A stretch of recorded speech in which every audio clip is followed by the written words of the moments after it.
জাতীয় ঐকমত্য কমিশনের মেয়াদ বাড়ানোর আহ্বান এনসিপির। বিস্তারিত সংবাদ। জাতীয় ঐকমত্য কমিশনের মেয়াদ বাড়ানোর আহ্বান জানিয়েছেন জাতীয় নাগরিক পার্টির এনসিপি সদস্য সচিব আক্তার হোসেন।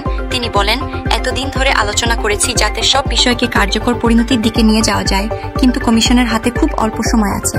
তাই বাস্তবায়ন প্রক্রিয়ার আলাপ শেষ করার জন্য কমিশনের মেয়াদ বাড়ানোর আহ্বান জানিয়েছি।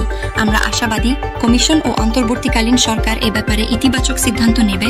রোববার বিকেলে রাজধানী ফরেন সার্ভিস একাডেমিতে জাতীয় ঐকমত্য কমিশন প্রধান উপদেষ্টা ও রাজনৈতিক দলগুলোর বৈঠক শেষে সাংবাদিকদের ব্রিফিংয়ে একথা বলেন আক্তার হোসেন। এনসিপির এই প্রস্তাবে জামায়াতে ইসলামী ও ইসলামী আন্দোলন বাংলাদেশও একমত হয়েছে। আক্তার হোসেন বলেন, আমরা মূল প্রস্তাব থেকে দূরে এসে নতুন প্রস্তাবের সঙ্গে একমত হয়েছি, যাতে সব রাজনৈতিক দলের ঐকমত্যের মধ্য দিয়ে সংস্কারের প্রক্রিয়াগুলো বাস্তবায়ন করতে পারি। আমরা একেবারে শেষ প্রান্তে এসে আশা হারাতে চাই না। জুলাই সন্ধ্যের আলোচনায় যেসব বিষয়ে রাজনৈতিক দলগুলো একমত হয়েছে তার মধ্যে সংবিধান সংশ্লিষ্ট বিষয়গুলো সবচেয়ে গুরুত্বপূর্ণ বলে উল্লেখ করেন আক্তার হোসেন।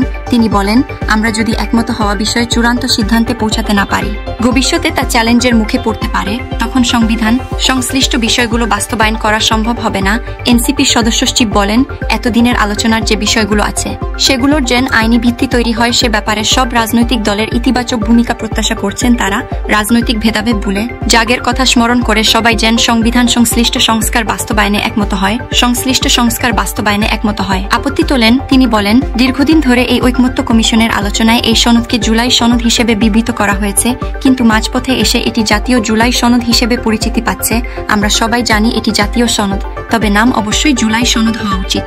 আক্তার হোসেন বলেন, বর্তমান পরিস্থিতিতে সংস্কার অবশ্যই প্রয়োজন। সংস্কার বাস্তবায়ন না হলে আবার ফ্যাসিবাদী কাঠামোয় ফিরে যেতে হবে।